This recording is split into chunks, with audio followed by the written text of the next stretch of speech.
तर हे बघा, पितृमोक्ष अमावस्यानिमित्त मी ही साधी सोपी थाळी घेऊन आलेली आहे. थालीमध्ये बनवलेली आहे हे बघा.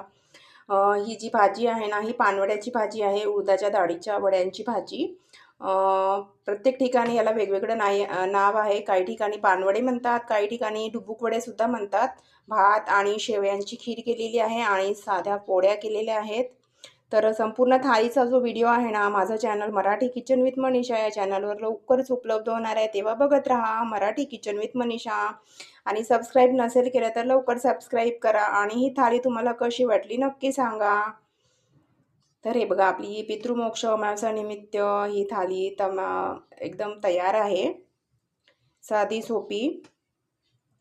तर आवडली असल्यास लाईक करा, शेअर करा.